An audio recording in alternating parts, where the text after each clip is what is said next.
ಯುವ ಸಬಲೀಕರಣ ಮತ್ತು ಕ್ರೀಡಾ ಇಲಾಖೆ, ಕರ್ನಾಟಕ ಕ್ರೀಡಾ ಪ್ರಾಧಿಕಾರ, ದಸರಾ ಕ್ರೀಡಾ ಉಪಸಮಿತಿಯ ಸಹಯೋಗದೊಂದಿಗೆ ನಡೆಯುತ್ತಿರುವ ದಸರಾ ಕ್ರೀಡಾಕೂಟ ಸಿಎಂ ಕಪ್ 2025ರಲ್ಲಿ ಮಂಗಳೂರಿನ ವಿ1 ಆಕ್ವಾ ಸೆಂಟರ್ನ ಈಜುಪಟುಗಳು ಸಾಧನೆ ಮಾಡಿ ಸಂಸ್ಥೆಗೆ ಹೆಮ್ಮೆ ತಂದಿದ್ದಾರೆ. ಮಂಗಳೂರಿನ ಹೆಸರಾಂತ ವಿ1 ಆಕ್ವಾ ಸೆಂಟರ್ ಅದೆಷ್ಟೋ ವಿದ್ಯಾರ್ಥಿಗಳನ್ನು ರಾಜ್ಯ ರಾಷ್ಟ್ರ ಮಟ್ಟಕ್ಕೆ ಪರಿಚಯಿಸಿದ ಸಂಸ್ಥೆಯಾಗಿದೆ.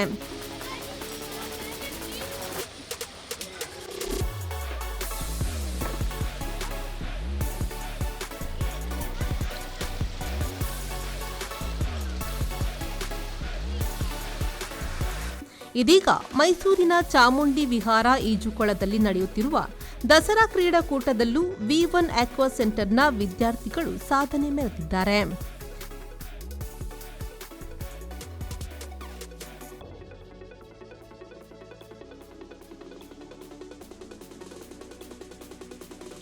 ವಿ1 ಆಕ್ವಾ ಸೆಂಟರ್ನ ವಿದ್ಯಾರ್ಥಿನಿ ದೇವಿಕಾ ಎಂ ಅವರು ಬೆಳ್ಳಿ ಪದಕ ಹಾಗೂ ಸಿದ್ದಿ ಎಸ್ ಶೆಟ್ಟಿ ಅವರು 200 ಮೀಟರ್ ಬ್ರೆಸ್ಟ್ ಸ್ಟ್ರೋಕ್ನಲ್ಲಿ ಕಂಚಿನ ಪದಕವನ್ನು ಗೆದ್ದು ಸಾಧನೆ ಮಾಡಿದ್ದಾರೆ.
ಬ್ಯೂರೋ ರಿಪೋರ್ಟ್ ವಿ4 ನ್ಯೂಸ್ ಮಂಗಳೂರು.